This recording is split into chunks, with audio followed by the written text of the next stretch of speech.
Hello दोस्तों आप जानते हैं कि एक बार जंगल में श्री राम जी सीता जी के बालों में पुष्प लगा रहे थे तो जयंत इंद्र का बेटा आया कौआ बनकर और सीता माता के चरणों में चोंच मारी, रक्त की धार गिरी और जयंत भागा। राम जी ने देखा कि सीता के पांव में चोट। राम जी ने पूछा, सीता किसने मारी? सीता जी बोली, वो कौआ भाग रहा है। राम जी ने एक तिनका उठाया और उसे धनुष बाण बनाकर जयंत के पीछे छोड़ दिया। वो बाण ब्रह्मास्त्र बन के जयंत के पीछे लग गया। जयंत भागा अपने पिताजी इंद्र के पास, बोला, पिताजी मुझे बचाइए राम के बाण से। इंद्र बोले, मैं नहीं बचा सकता राम के बाण से।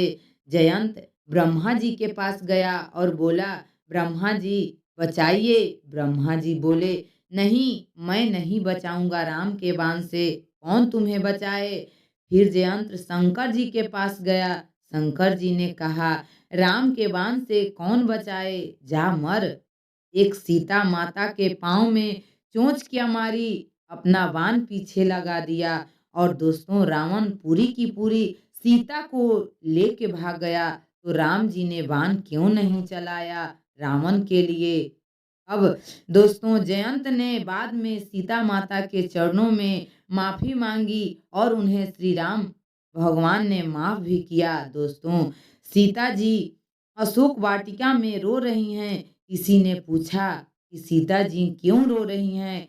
तो सीता जी बोली, जयंत ने चोंच मारा था तो मेरे राम ने बाण छोड़ दिया था उसके पीछे, और यहाँ मुझे रावण उठा कर लाया है। तो राम जी ने अभी तक बाण क्यों नहीं छोड़ा? क्यों इस पर दया है और जयंत पर दया नहीं थी? जयंत को छोड़ा नहीं राम ने और इस रावण को छोड़ रहे हैं। तो दोस्तों, किसी ने सीता जी से कहा कि इस लंका में एक व्यक्ति के कारण रावण को छोड़ रहे हैं राम। राम जी बोले, लंका में एक भक्त भी रहता है। दोस्तों, राम जी चाहते वहीं से बाण चलाकर सारी लंका को जलाकर भस्म कर सकते थे, पर दोस्तों, राम जी को लगता है कि सब भस्म होंगे, कहीं मेरा भक्त भी भस्म न हो जाए।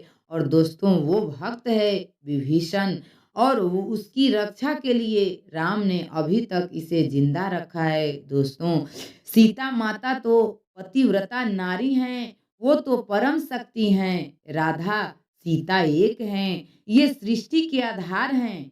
ये रावण को चाहे तो तुरंत भस्म कर दे, पर नहीं किया, क्योंकि सीता माँ है। और दोस्तों, बेटा कितना भी नालायक हो, माँ अपने बेटे को भस्म नहीं कर सकती। इसलिए सीता माता ने रावण को भस्म नहीं किया।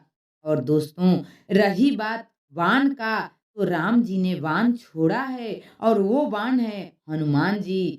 और जब हनुमान जी राम कथा अशोक वृक्ष पर बैठकर गाते हैं, तब दोस्तों सीता जी का दुख दूर हो गया। और सीता जी ने हनुमान जी को देखकर बोली कि हनुमान जी छोटे से बंदर के रूप में थे। सीता जी बोली, आप कौन है? हनुमान जी बोले, मैं राम जी का दूत हूँ। हनुमान जी को देखकर सीता जी रोने लगी, इतने छोटे छोटे बंदर ये रावण का क्या कर लेंगे? हनुमान जी बोले, हम बंदरों की सेना है माँ। सीता जी बोली, तुम बंदर क्या कर लोगे, रावण बड़ा है। हनुमान जी बोले, माँ, आपके आशीर्वाद से बड़ा भी बन जाएंगे। और हनुमान जी बहुत बड़े बन गए। जितने बंदर हैं माँ, राम की सेना में सबको इतना बड़ा बना के रखा है। अब सीता जी प्रसन्न हो गई और बोली, अब तुम छोटे हो जाओ, अब मैं समझ गई रावण का सत्यानाश हो जाएगा।